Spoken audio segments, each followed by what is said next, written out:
أهلا بيكم. خلينا نكمل بقية مسلسلنا الشيق. وقفنا في الجزء اللي فات لما سونيون نادى السيدة أون بأمي، وبكده بيكون هو ابن جي وونج اللي قتلته صهيون. أمال مين الشاب الغامض؟ هنعرف دلوقتي لما بيروح سونيول يطمن على الشاب الغامض واللي بيلبس هدومه بيكون فيه ندوم مكان حرق في ظهره. وبكده هنا بنبدأ إننا نفهم إن الشاب الغامض ده يكون أصلا الطفل اللي أهله توفوا في الحريق اللي عملته السجينة، وإن سونيون التحن شخصيته لأنه لقاها فرصة يقرب بيها من صهيون علشان ينتقم منها. وساعد الشاب الغامض لأنه قرأ مذكراته وعرف معاناته فصعب عليه. وفعلا بيطلع سونيول المذكرات وبيديها للشاب، وبيعرفوا إن السجينة ماتت وهي ندمانة. لكن الشاب بيتعصب وبيقوله إنه مش مسامحها، وبيفكر سونيول ابنها لكنه بيقوله إنه كان مجرد وسيط، وكان محتاج المذكرات ودلوقتي حب يرجعها مش أكتر، ولو احتاجوا يتصل بيه في أي وقت. وبيمشي وبيسيبه وبيروح يزور والدته، وبيفتكر يوم جنازة والده لما كان حزين هو ووالدته منهارين بسبب موت والده. ده غير ان الناس جت الجنازة وشتمت والده وقالت انه يستاهل الموت لانه قاتل. فبينهار سونيول اكتر وبتحاول والدته انها تهديه. حتى لما بيروح المدرسة بيتعرض للتنمر والعنف المدرسي، وده برضه لان والده قاتل. وبيعاني سونيول في حياته كتير بسبب دوت. وبنرجع للواقع وهو بيقبل ايد والدته وبيوعدها ان كل حاجة هتنتهي قريب. وبالليل بتقعد سهيون لوحدها وبتفكر في اللي اكتشفته، وكمان بتفتكر إنها الصبح قابلت طبيبة الطفل الناجي صدفة، وسلمت عليها وسألتها الطبيبة لو قابلت الطفل وادته المذكرات. فبتستغرب صهيون وده لأنها محكتلهاش عن موضوع المذكرات أصلا، فعرفت منين. في الوقت ده بيخرج سونيون من أوضة والدته وبيروح غرفة طبيبة الطفل الناجي وبتنزله باسمه، وبكده شكلهم متفقين سوا وعارفين بعض. المهم بيفضل يتصل بهيون لكنها ما بتردش عليه لأنها ما بتكونش عارفة حقيقته ومشتتة. تاني يوم بتروح سوجين المستشفى لوالدة سونيول، وبتحكي لها عن يومها وعن سونيول وبتقولها إنها بتحبه وهو مش حاسس بيها، لكن رغم كده هتفضل جنبه ومش تسمح لأي حد إنه يؤذيه. وهي خارجة بتقابل تايو وبتتكلم معاه، وبيكون واضح إعجابه بيها، وبتقوله إن شكله تعبان علشان لسه مفطرش، وبتديله كيك على شكل قلب. وبعد ما بتمشي بيفرح تايو وبيكون خلاص وقع في حبها، وبيصور نفسه مع الكيك وبيبعت لها الصورة، وبيشكرها وبيقول لها ان المرة الجاية هيعزمها على الغدا علشان يشكرها. وبيروح سوهو يقابل المفتش ليه، وبيكون سونيول بيراقبه وبيصورهم زي ما طلبت منه مساعدة كيم، وبيوري ليه الصورة لسوهو. فبيستغرب وبيقوله انه ما يعرفش الشاب دوت، وبيكون قصده على سونيول. فبيقوله ليه انه لما لقاه مع مساعدة كيم عرف انه تبعهم، ففتش وراه واكتشف ان هو اللي بيمهد الطريق لكيم جون، وبيجيب له أخبار الناس زي مثلا عضو برلمان تشوي اللي انسحب من الانتخابات بطريقة مريبة وبقى يشجع ويدعم كيم، وده لأن في حد صوره صور مشبوهة في شقته. وبيعرفوا إن سونيول هو اللي صور الصورة ديت لحساب كيم. فبيسألوا سوهو لو ممكن يكون هو اللي صور الصورة برضه وبعت الصورة لكيم، لكن ليه بيقوله إنه ما يعرفش وهيفضل وراه علشان يعرف كل حاجة عنه. فبيقوله سوهو إنه بيكره كيم وإنه عايز ينتقم منه لأنه هو السبب في كل حاجة حصلت. بسببه قاتل ابنه خرج، وبسببه صهيون قتلت الراجل ودخلت السجن. والأول كان خايف لكن دلوقتي مش هيسيبه لحد ما يدمره. فبيتعصب ليه وبيقوله إن كيم مش سهل وإنهم خسروا شغلهم زمان بسببه لأنهم حاولوا يكشفوا حقيقته. بس سوهو بيقوله إن الأول ما كانش عندهم حاجة ضده، إنما دلوقتي هو عنده. فبيسأله عنده إيه، فبيتردد سوهو بيعرفه إنه عرف إن كيم عنده ابن غير شرعي محدش يعرف بيه، وإن مراته هي المسؤولة عن غسيل الأموال بتاعته، وإن هو مش هيسكت غير لما يدمره ومش هيسمح له يكسب الانتخابات ويكون الرئيس. وبتروح صهيون قبر العيلة المتوفية بسبب الحريق، وبتبص لصورتهم مع ابنهم الصغير، وهنا بتتأكد إن سونيو الكذاب لأنها أول مرة شافته عند قبر ابنها وكان مفهمة إن عيلته مدفونة هناك. ساعتها بيجيلها اتصال من سونيول، بتتردد بس بترد. فبيقولها إنه في مطعم وإنها تيجي تتغدى معاه، وبيقولها اسم المطعم فبتتصدم، خصوصا لما بتسمع صوت والدتها فبتعرف إنه في مطعمها. فبتقفل معاه وهي خايفة على والدتها منه لأنها لسه مش عارفة هو مين ولا عايز منها ايه. وبنروح لكيم جون وهو عامل مؤتمر بيدعم فيه الشباب علشان يزود شعبيته علشان الانتخابات. بعدها بيتصل بسوهو بيروح بيستناه في المطعم، وبيروح لسوهو فبيسأله عايز منه ايه. فبيقوله من غير كلام كتير انه عايزه يشتغل معاه ويسيبه بقى من جو الصحافة ده، ولما يكون تبعه هياخد فلوس اكتر. فبيتريق سوهو وبيقوله اشمعنى انا، قاله انت الشباب بتحبك وهتزود شعبيتي وتنجحني في الانتخابات. لكن الاكيد ان سوهو بيرفض، بس بيقول كيم لسوهو انه بيراهنه انه هيرجعله ويحتاجه. فبيبصله سوهو بسخرية من كلامه وبيمشي. وهو خارج بيشوف سيون اللي بيكون داخل لكيم، فبيلفت نظره وبيعرف ان هو نفس الشاب اللي شغال مع كيم وبيصور له الناس، لكن بيمشي وبيدخل سونيول لكيم. فبيتصدم كيم لما بيشوفه لانه بيعرف انه ابن جي وونج لانه شافه في جنازة والده، وما كانش يعرف ان الشاب الشاطر اللي شغال معاهم هو ابن جي وونج.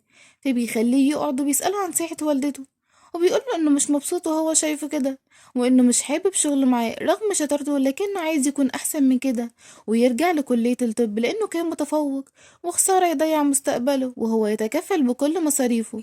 بس بيرفض صهيون وبيقوله شكرا، كفاية انك بتدفع مصاريف المستشفى لوالدتي. فبيمثل كيم انه متأثر وبيقوله ما يفكرش ينتقم لوالدته علشان ما يضيعش مستقبله، وبيوعده اول ما يكسب الانتخابات هياخد له حقه بالقانون وهيكون في ظهره. وشوية وبيمشي وبيبص سونيول للكوباية اللي كان بيشرب منها، وبتروح صهيون مكان شغل سونيول وبتدخل الشاحنة اللي عايش فيها وبتدور فيها، وبتشوف السلسلة اللي كانت وقعت منه فيها صورة والدته. فبتفتحها وبتلاقي صورة السيدة أون، وهنا بتتأكد إن سونيول يكون ابن جي وونج. وشوية وبيوصل سونيول بس بتكون صهيون خرجت واستنته بره، وما بتعرفوش صهيون إنها عرفت حقيقته. وبيسألها جت هنا ليه وما جتش المطعم، فقالت له إنها كانت قريبة من شغله، فقالت إنها تعدي عليه وإن المطعم دوت يبقى بتاع والدتها. فبيعمل إنه مستغرب وبتمشي وبتقوله إنها تتصل بيه قريب. فبيبصلها صهيون بكره، وعند يوري بتبقى قاعدة وهي بتبكي حزينة لما بتفتكر كلام سوهو معاها لما قالها إنه نفسي يمحي كل اللي حصل زمان. فبتروح لوالدتها المطعم وبتجيلهم صهيون وبتكون عايزة تطمن على والدتها لأنها قلقانة عليها من سونيول. وشوية وبيجي سوهو، فبتبصله يوري بتوتر غريب وبتقولهم والدتهم إن هي اللي عزمته علشان ياكل معاهم. وبيقعدوا شوية وبيفضل سوهو ويوري ساكتين بطريقة غريبة. فبتاخد صهيون بالها وبتسألهم عن سبب وضوءهم الغريب ده، فبتبرر يوري إنها بس شدت مع سوهو لما شافتها زعلانة، لكن صهيون بتلومها على تصرفها وبتعتذر من سوهو. لما بيروحوا بيتهم بتمسك صهيون الصورة وبتفضل تسأل نفسها ليه اللي بعت الصورة محبش يظهر وش الست في الصورة. وتاني يوم بتروح الطبيبة النفسية لسوجين وبنعرف إنها عمتها، وبتقولها إن سونيول زارها وإن صهيون شخص كويس والأحسن ما تفكرش إنها تأذيها. لكن سوجين بتقولها إن صهيون شريرة وهي لازم تاخد حق سونيول منها، وإن الجاني يسافر مع عيلته من بدري، وإن ابن السيدة أون قدم ساعتها التماس ونشر بوستات كتير على النت. فبتروح صهيون وبتبحث عن الحادثة وبتشوف منشور ابن السيدة أون وبتعرف إنه كان طالب طب. فبتفتكر سونيول وهو بينقذ السيدة أون وإنه كان شكله فاهم. فبتروح تقابل تاي في المستشفى وبتسأله لو يعرف الشاب اللي شافه في أوضة السيدة أون، فقال لها إنه افتكر وإنه عارفه لأنه كان زميله زمان في كلية الطب، وإنه عمل عملية 3 مرات في قلبه في مستشفى جامعتهم، ولكنه ساب الكلية بسبب حادثة والدته.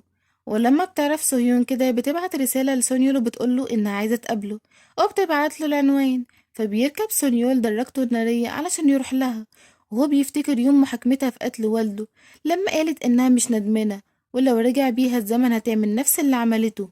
وهنا بيزيد كرهه ليها وانتقامه منها، وبيفتكر لما اتطوع في السجن اللي هي فيه، وبيحاول دايما يعرف معلومات عنها، وبيعرف إنها قريبة من السجينة اللي عملت الحريقة، وبيكون كل لقاءاته بيها مخطط لهم الصدفة.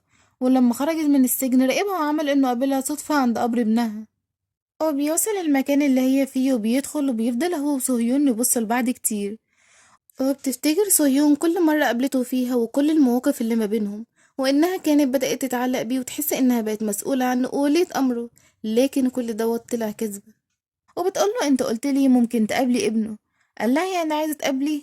قالت له بص وصله الرسالة دي. وبتقوله وهي بتبصله بقوة ممكن يضايقني زي ما هو عايز لكن عيلتي لأ، مش هسمح له يلمس حد فيهم أو يأذيهم. فبيبصلها بكره واضح وبيقولها إن ابنه برضه فقد والده، فقالت له إن هي كمان فقدت ابنها الوحيد. فتخيل بقى أم فقدت طفلها ممكن تعمل إيه. فبيبصلها صهيون بغضب بيحاول إنه يخفيه، وهي بتبصله بتحدي، وبتحاول من بعدها إنها دايما تحسن من نفسها وتكون جنب والدتها وسوهو وعيلتها، وبتقسم إنها تحميهم من أي حد. وبيروح سونيول يلعب ملاكمة وهو بيفتكر كلام صهيون، فبتجيله سوجين وهي خايفة عليه وبتقوله إن اللي بيعمله دوت غلط وإنه كده هيتعب ويغمى عليه بسبب مجهود قلبه. وفعلا بيقعد سونيول وهو ماسك قلبه اللي بيتعبه، فبيقول بغضب وكره شديد إنه مش هيرتاح غير لما يدمر صهيون وعيلتها زي ما حصل فيه. وبيفكر لما صور سوهو مع الست اللي معاه، وبنعرف ان هو اللي صور الصورة وبعتها، وكمان كان قاصد مازيرش وش الست اللي معاه علشان يحير صهيون ويدمرها بالبطيء. وبيقول انه قصد يصبر لحد ما صهيون تسترجع عيلتها وتكون سعيدة من تاني، علشان لما يأذيها ويدمر عيلتها يكون وجعها أكبر. تاني يوم بتروح صهيون لطبيبة الطفل الناجي، أو بتقولها إنها عايزة معلومات الطفل الناجي الحقيقي، مش صهيون، لأنها عرفت إن هو مش الشخص اللي بتدور عليه. فبتتوتر الدكتورة وبتعتذر منها، وبتعترف لها إن سونيول صديق بنت أخوها، ولأنه عانى كتير في حياته فهي حبت تساعده، وبتديها معلومات الشاب الحقيقية. وفعلا بتروح صهيون لبيت الشاب الغامض، ولما بيشوفها بيعرفها، وبيقولها بغضب إنها ما تفكرش إنه هيسامح السجينة، ده أصلا كان مستنيها تخرج علشان يقتلها، لكن حظها بقى إنها ماتت في السجن. فبتقول صهيون بهدوء إن الانتقام مش هيدمر حد غيره، وإن هي كمان ابنها مات وانتقمت له، وهي اللي اتدمرت بعدها. رغم كده حاولت إنها تعيش كويس من تاني، وهو يختار يعيش حياة انتقامها تدمره، أو يبدأ من جديد ويكون شخص يفتخر بيه عيلته. وبتديله الكارت بتاعها وبتعرفه إنه لو حب يتغير هي هتساعده ويتصل بيها. وبتمشي وفعلا بيكون الشاب بتأثر بكلامها وبيفكر فيه. وبيروح سونيول معرض جيوم، واللي بتكون مساعدة كيم بعتته هناك علشان ياخد منها لوحة، وبتكون جيوم هي جارة صهيون. وبياخد منها سونيول اللوحة، بس الأول بيقابل سوجين في السر، وبيديها اللوحة واللي بيكون فيها فلاشة مستخبية من جوه. وبتاخد سوجين نسخة من الفلاشة قبل ما يوصلها سونيول، وبتقفل اللوحة زي ما كانت، وبياخدها سونيول علشان يوصلها ولا كأنه عرف باللي جواها. وبتروح سهيون لمكان التل اللي السجينة كان نفسها تروحه، وبترتاح وبتقولها إنها أخيرا وصلت المذكرات للشخص الصح، وإنها هتساعده كمان، وبتتمنى إنها ترتاح في قبرها. وبيروح سونيون لكيم في مكتبه، وبيديله اللوحة وبيوريه الصورة، فبيستغرب كيم وبيعرفه سونيول إن هو اللي بعت الصورة ومش هيسامح أي حد أذى والده. فبيسكت كيم وبيقوله بس يا ابني، بما إني زي والدك من واجبي أنصحك وأقولك إنك تنسى وتسامح أحسن، بس هعمل إيه بقى؟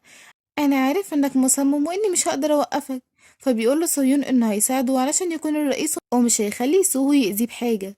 وبيقابل سوهو ليو بيسأله عن اللي عرفه، فبيقوله ليه إن المعرض اللي معمول هو مخزن أموال كيم الفاسدة، وبيكون قصده على معرض جيوم، وهنفهم كل حاجة قدام.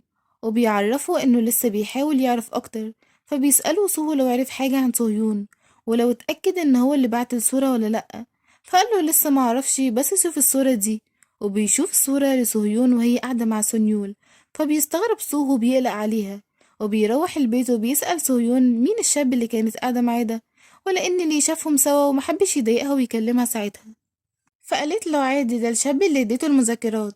فبيستغرب سو لأن ازاي ده نفس الشاب اللي شغال مع الكيم. فبيقول لصهيون يعني تحاول ما تقابلش الشاب ده علشان كلام الناس وكده. وبيروح يبحث عن حادثة الحريق وبيقرأ عنها. تاني يوم بنشوف كيم جون وهو في المستشفى وبيدعم الأطفال المرضى، وده لأنه مدير مؤسسة جونسونج للرعاية الاجتماعية، وبيتبرع بمبلغ كبير لمرضى القلب. في الوقت ده بتكون صهيون وصلت المستشفى علشان تشوف تاي، وبتشوف الحدث اللي كيم عامله، لكنها مش بتهتم. وبتسأل تاي عن سوريال، فبيقول لها إنه كان شاب لطيف وذكي، لكنه للأسف مريض بالقلب، ولأنه ساب كلية الطب بعد حادثة والدته. فبتسأله عن السيدة أون مين ومين بيسدد فواتير المستشفى بتاعتها، فقال لها إنها مؤسسة جونسونج للرعاية، وكمان من يومين اتنقلت لمبنى VIP للأشخاص المهمة. فبتستغرب صهيون، وخصوصا لما بتخرج من عندها بعد ما زارتها، وبتشوف إن كيم داخل يزورها. فبتقول ليه يعني يعمل معاها كل ده ويدفع مبلغ كبير زي كده، غريبة. فبتمشي وراه بالعربية لحد ما بتشوفه رايح ناحية بيتها، ولما بينزل بيدخل بيت جارتهم جيوم، وبتبقى سويون مستغربة كل اللي بيحصل. وبنشوف كيم جون عند جيوم، وبيقول لها تيجي في حضنه بقى، وبتروح له يا عيني وهي مرعوبة وخايفة. وطبعا بكده بتكون هي عشقته السرية، وابنها جاي هو ابنه الغير شرعي اللي سو كان بيقول عليه. وبيقول لها كيم بتهديد إنها تاخد جاي وتسافر برا البلد، لأنه لو حس إنها تضر ولو بنسبة بسيطة هيتخلص منها. والتانية بتسمعه وهي بتبكي ومرعوبة وخايفة منه. وبيشوف سوهو والصحفيين خبر انسحاب نائب البرلمان من الانتخابات، فبيتضايق لأن الكل بينسحب من قدام كيم، لكن بيكون كل هم مديره إن ازاي هما يعرفوا متأخر وجريدة تانية تنشر الخبر قبلهم. فبيطمنه إنه هيعوضه ويستضيف كيم في برنامجه. فقاله إن كيم مستحيل يوافق، فعرفه سوهو إنه أكيد هيوافق. تاني يوم بتخرج سوهيون مع سوهو من بيتهم، وبيلاقوا في شخص غريب بيقولهم انه من اسبوع عمل حادثة هنا، وانه اتظلم وبس عايز يراجع كاميرات المراقبة بتاعة عربية سوهو لو صورت الحادثة يعني، وبكده هيكون ساعدوه.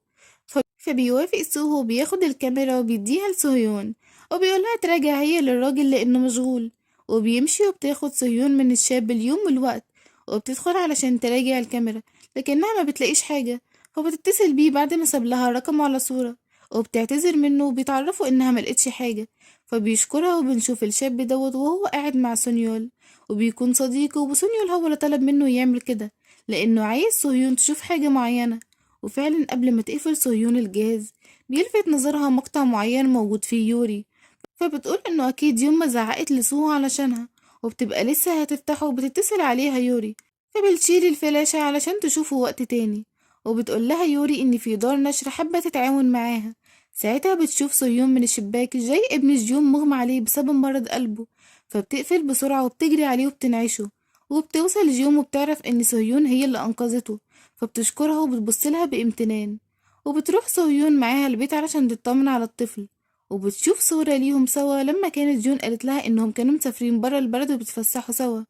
فبتتصدم وده لأن توقيت الصورة هو نفس توقيت الصورة اللي كان فيها سو مع الست، فازاي هي كانت معاه وهو في نفس الوقت كانت مع ابنها في بلد تانية. وبتقولها مش انتي الست اللي في الصورة صح؟ فبتتوتر جيوم وبتعتذر منها، وبتقولها فعلا مش هي اللي في الصورة، لكنها اضطرت تكذب علشان تحمي ابنها جاي. فبتستغرب صهيون وبتقولها تحميه من ايه وايه علاقته بيا؟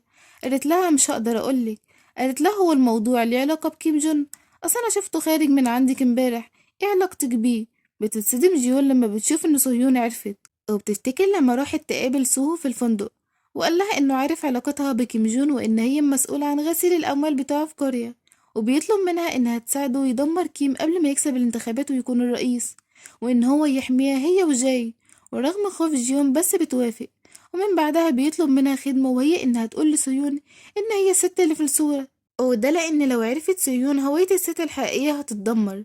بتسمع سونيون وهي مستغربة تصرف سوهو، وبتفكر يا ترى مين الست دي. وعند سوهو في مكتبه وبيبلغوا السكرتير ان كيم جون وافق يطلع معاه في اللقاء، وبيديله ظرف ليه بعتهوله.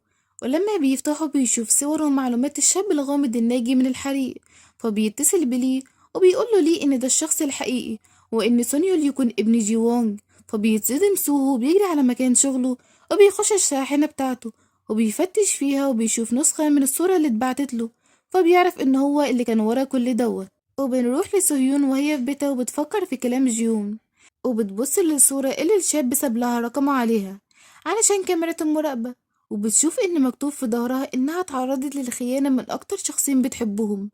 فبتركز أكتر في شكل الشاب، فبتفتكر إن هي قابلته قبل كده في مكان شغل سونيول، وبتعرف إن هو اللي بعته، وبتربط الأحداث ببعض وبصورة يوري في المقطع. بس بتخاف من تفكيرها وبتاخد الفلاشة وبتروح ليوري شغلها علشان يتقابلوا هناك مع والدتهم زي ما كانوا متفقين. بس يوري بتكون مشغولة، فبتسيبها صهيون وبتروح تستناها في مكتبها، وبيجيلها فضول فبتشغل المقطع اللي على الفلاشة وبتتفرج عليه. في الوقت دوت بتيجي ست أول ما بتشوفها يوري بتترعب، وبتكون دي والدتها الحقيقية، وبتفتكر وهي صغيرة لما كانت بتضربها وبتعذبها وعايزة تموتها، فبتقولها في خوف إنها تمشي من هنا. بس بيكون واضح إن الأم طماعة في فلوس يوري، وبتقرب منها وبتضربها بجبروت. فبتفضل يوري تصرخ، فبتسمعها صهيون وبتقوم علشان تشوفها. بس بتسمع بقية المقطع ويوري بتقول لسوهو إنه يعرف صهيون الحقيقة، فبترجع تاني علشان تسمع بقية الكلام. وهنا بتصدم أكبر صدمة في حياتها لما بيقول سوهو ليوري إنه زي هيعرف صهيون إن هي الست اللي في الصورة. فبتترعب صهيون من الصدمة وبتفضل تعيد المقطع، يمكن سمعت غلط لكن للأسف الكلام بيكون صح. وبتعرف إن سوهو بيخونها مع أختها اللي بتحبها، وبيكون سونيول قاعد قريب منهم وبيشوف اللي بيحصل وهو مبتسم ومبسوط. واصلا بنعرف ان هو اللي دور على والدة يوري الحقيقية واداها العنوان. ولحد هنا بيخلص الجزء دوت من المسلسل، استنوني في الجزء اللي جاي علشان نعرف بقية الاحداث. باي باي.